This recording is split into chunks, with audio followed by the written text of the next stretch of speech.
साळोखेनगर येथील doctor DY. Patil engineering college आणि इकोइला agro यांच्या संयुक्त विद्यमानं ड्रोन तंत्रज्ञान कार्यशाळा आयोजित करण्यात आली। या कार्यक्रमाचं उद्घाटन महाविद्यालयाचे प्राचार्य डॉक्टर सुरेश माने, संचालक डॉक्टर अभिजित माने आणि प्रशासकीय अधिकारी सुयोग पाटील यांच्या प्रमुख उपस्थितीत करण्यात आलं। यामध्ये विविध तज्ज्ञांनी विद्यार्थ्यांना ड्रोनची रचना, त्याचं उड्डाण, त्यातील अद्ययावत तंत्रज्ञान आणि भविष्यकालीन व्यावसायिक संधी याविषयी मार्गदर्शन केलं।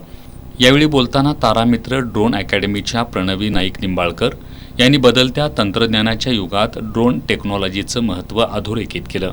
विशेषतः कृषी संरक्षण आणि औद्योगिक क्षेत्रातील ड्रोनच्या वाढत्या वापरामुळे अभियांत्रिकीच्या विद्यार्थ्यांना रोजगाराच्या अथांग संधी उपलब्ध होत असून अशा कार्यशाळा त्यांच्या कौशल्यांना नवी दिशा देतील असा विश्वास त्यांनी व्यक्त केला। केवळ तांत्रिक बाबींवरच नव्हे तर कायदेशीर आणि व्यावसायिक बाजूंवरही त्यांनी प्रकाश टाकला।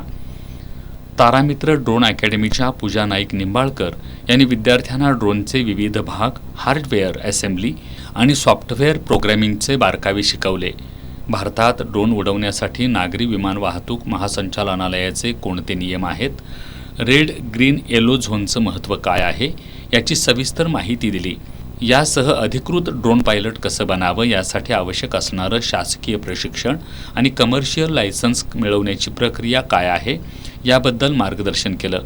यावेळी इकोइला ॲग्रोचे पृथ्वीराज पाटील, एअरबॉट एरोस्पेस रूपक चकोले यांनी सुद्धा मार्गदर्शन केलं।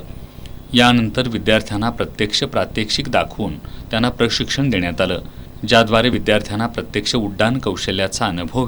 यावेळी समन्वयक कॉम्प्युटर सायन्स विभागाचे प्रमुख डॉक्टर महेश गायकवाड, प्रथम वर्ष अभियांत्रिकीचे विभाग प्रमुख अमर पाटील, असिस्टंट प्रोफेसर किरण इंगवले, दिवाकर नाळे, विरा रावल आदींसह विद्यार्थी उपस्थित होते।